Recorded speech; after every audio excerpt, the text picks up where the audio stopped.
અત્યારે શિયાળાની સિઝન ચાલી રહી છે અને શિયાળાની સિઝન આમ તો બહુ જ હેલ્ધી હોય છે ને બધા આ સિઝનમાં પોતાની હેલ્થનું વધારે પડતું ધ્યાન રાખતા હોય છે. બધા આમળા ખાય છે, બદામ ખાય છે, સારી સારી વસ્તુઓ પીવે છે, પાલક મેથીનો રસ પીવે છે, બીટનો રસ પીવે, ગાજરનો રસ પીવે, હેલ્ધી વસ્તુઓ ખાતા હોય છે. પણ તો પણ અમુક એવી તકલીફ છે જે શિયાળામાં સૌથી વધારે થતી હોય છે.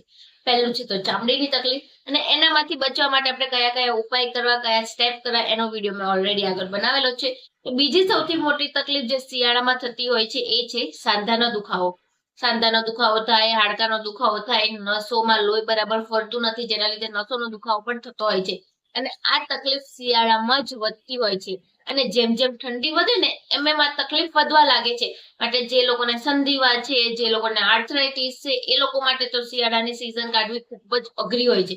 એ લોકો કેટલી દવાઓ લેતા હોય છે છતાં રાહત ના મળતી હોય તો એમના માટે આ એક ઉપાય ખૂબ જ જરૂરી છે. કારણ કે ઉપાય છે એ એકદમ નાનો, પણ એના ફાયદા એટલા બધા છે કે તમે જાણીને પણ નવાઈ લાગશે. ને આ ઉપાય એવું નથી કે હું હમણાં જ લાવી છું. આ ઉપાય આપણો જૂના જમાનાનો જાણીતો છે. આપણે દાદી નાની લોકો જાણતા હશે, એનો ઉપયોગ પણ કરતા હશે. પણ કેવું કે જેમ મોડર્ન સાયન્સ થતું ગયું ને એમ આપણે આ ઉપાયને ભૂલતા ગયા. તો આજે આ જ ઉપાયની વાત કરવાની છું કે આમાં ઘરની 4 કે 5 વસ્તુઓ જ જોઈએ છે કે જેની મદદથી તમે આ પાવડર બનાવીને આને લેશો તો અઠવાડિયામાં જ સાંધાના દુખાવા તમને એવું લાગશે જાણે કે ગાયબ થઈ ગયા છે. તો કયો આ ઉપાય છે એના વિશે આપણે ડિટેલમાં વાત કરીએ. તો વિડીયોની શરૂઆત કરીએ. નમસ્કાર મિત્રો, હું ડોક્ટર દીપાલી ધાકેચા. સ્વાગત છે તમારું મારી યુટ્યુબ ચેનલમાં. શિયાળામાં સાંધાના દુખાવા થાય છે કેમ, એનું કારણ જાણવું જરૂરી છે. કારણ કે કોઈ પણ વસ્તુનું તમે કારણ નહીં જાણો તો એનો ઉપાય ગમે તેટલો કરશો તમને ફાયદો નહીં આપે. તો શિયાળામાં કેમ વધે? કારણ કે શિયાળામાં ભેજનું પ્રમાણ વધે છે, જેના લીધે તાપમાનમાં ઘટાડો થાય છે, જેના લીધે આપણું શરીરનું જે બોડી ટેમ્પરેચર હોય એ ઘટે છે, જેના લીધે નસો આપણી સંકોચાય છે. જે લોહીનો પ્રવાહ જે નોર્મલ ફરવો જોઈએ ને એ નથી મળતો, જેના લીધે આપણને સાંધાના દુખાવા છે, હાડકાના દુખાવા છે, નસો દબાઈ જાય છે, શરીરમાં હાથ પગમાં ખાલી ચડે છે, એ બધી તકલીફો આપણને થતી હોય છે. અને આમ પણ આપણા હાડકા માટે વિટામિન ડી ખૂબ જ જરૂરી હોય છે. અને શિયાળામાં સૂર્યપ્રકાશ ઓછો નીકળે છે, જેનાથી આપણને વિટામિન ડી આપણા શરીરને પૂરતું મળતું નથી, જેના લીધે પણ આ સાંધાના દુખાવાને બધા થઈ શકે છે. માટે જે લોકોને સંધિવા છે એ લોકોએ તો ખાસ ધ્યાન રાખવું જરૂરી છે. અને WHO ના એક સર્વે પ્રમાણે આશરે દુનિયાભરમાં 1,16,00,000 લોકો જેટલા તો સાંધાના દુખાવાથી હેરાન થતા હોય. ને બીજા નાના મોટા તો અલગ, જે હાડકાના દુખાવા હોય, કમર દુખતી હોય, પગ દુખતા હોય, બીજા બધા તો અલગ જ છે. તો મિત્રો તમારે સમજવું જવું જોઈએ કે આ તકલીફ કેટલી વ્યાપક ફેલાયેલી છે અને આને કંટ્રોલ કરવો ખૂબ જ જરૂરી છે. અને આના કંટ્રોલ માટે હોમિયોપેથી એ સૌથી બેસ્ટ ઉપાય છે કે તમે આર્થરાઇટિસ છે કે રૂમેટિઝમ છે, સંધિવા છે, નસો દબાતી હોય છે, હાથ પગમાં ખાલી ચડતી હોય છે, એના માટે હોમિયોપેથિક એ બેસ્ટ છે કે જે તમને બધી જ રીતે કારગર નીવડે છે. છતાં પણ જો તમે ઘરે જ કોઈ ઉપાય અજમાવવા માંગતા હોય તો આ ઉપાય તમારા માટે છે. તો આપણે આ ઉપાય જાણવા પહેલા એ વસ્તુ જાણીએ કે એમાં કઈ કઈ વસ્તુની જરૂર હોય છે. તો તેમાં સૌથી પહેલા છે અળસી, બીજું છે તલ, ત્રીજું છે પમ્પકિન સીડ જેને કોળુના બીજ કહેવામાં આવે છે, ચોથું છે સૂંઠ અને પાંચમું છે મરી પાવડર. આપણને આટલી વસ્તુઓ જોતી હોય છે. તો વાત કરીએ અળસીની.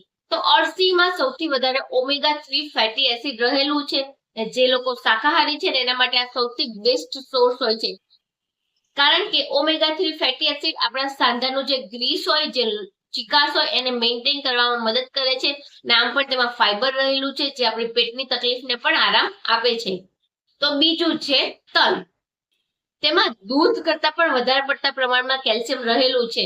અને તલમાં અમુક એવા કન્ટેન્ટ રહેલા છે જે આપણને જે સાંધાનો દુખાવો છે એને ઓછું કરવામાં મદદ કરે છે. જે હાડકામાંથી જે કટકટનો અવાજ આવતો હોય ને બેસવામાં, એને પણ ઓછું કરવામાં મદદ કરે છે. સાથે અમુક એવા ફાઈબર પણ રહેલા છે જે આપણા હેલ્થ માટે ખૂબ જ સારા હોય છે.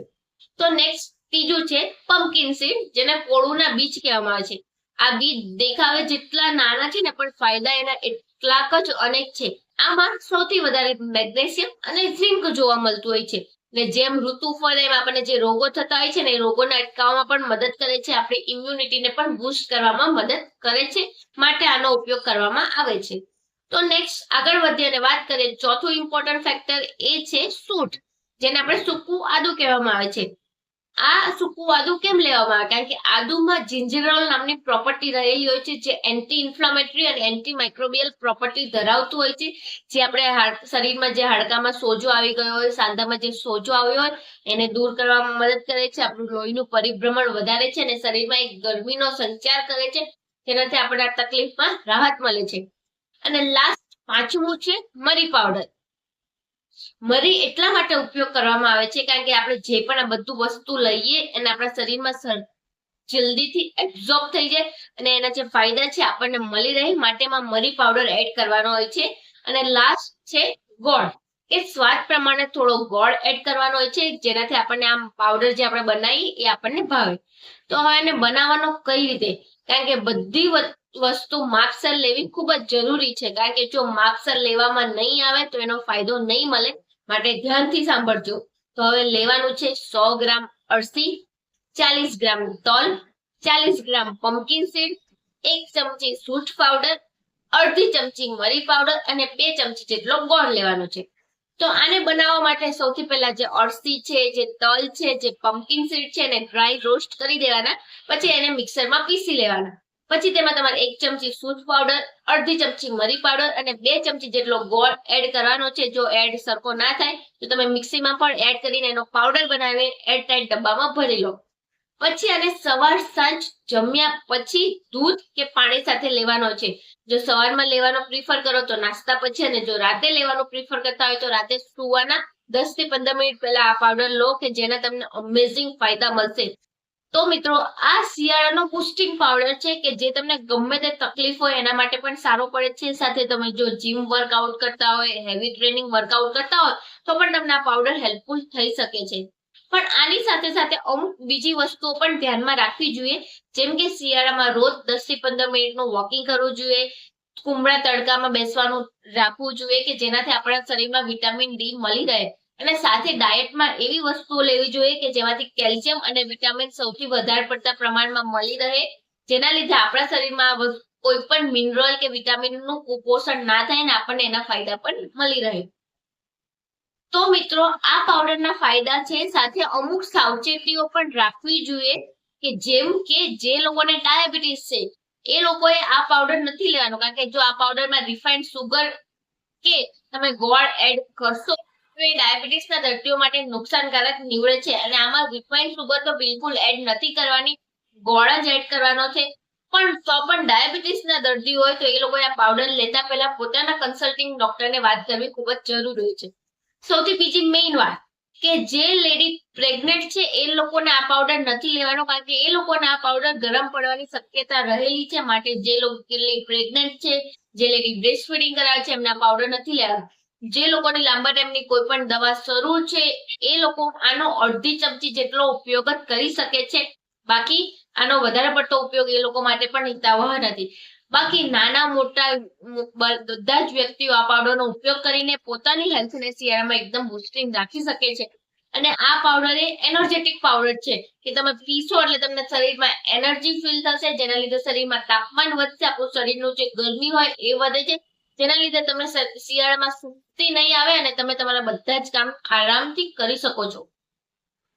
તો મિત્રો આઈ હોપ સો તમે સમજી ગયા હશો કે આ પાવડર કઈ રીતે લેવો અને કેટલા પ્રમાણમાં વસ્તુઓ ભેળવવી કે જેનો ફાયદો તમને મળી રહે. અને આ છે કે થોડો થોડો જ બનાવો, જાજો બનાવીને નહીં રાખો, કારણ કે ફૂગ લાગવાના ચાન્સીસ પણ રહી શકે છે. માટે થોડો થોડો બનાવતા રહો અને તમારી ફેમિલીને અને તમારી હેલ્થને સુરક્ષિત રાખતા રહો.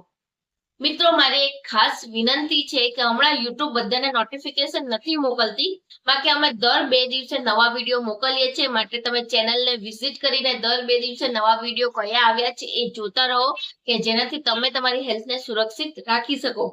તો વિડીયો અંગે કંઈ પણ ક્વેરી હોય તો તમે મને કમેન્ટ કરીને જણાવી શકો છો. વિડીયો સારો લાગ્યો હોય તો ચેનલને લાઈક કરજો, તમારા ગ્રુપમાં શેર કરજો અને ચેનલ પર નવા હોય તો ચેનલને સબસ્ક્રાઇબ કરતા રહો.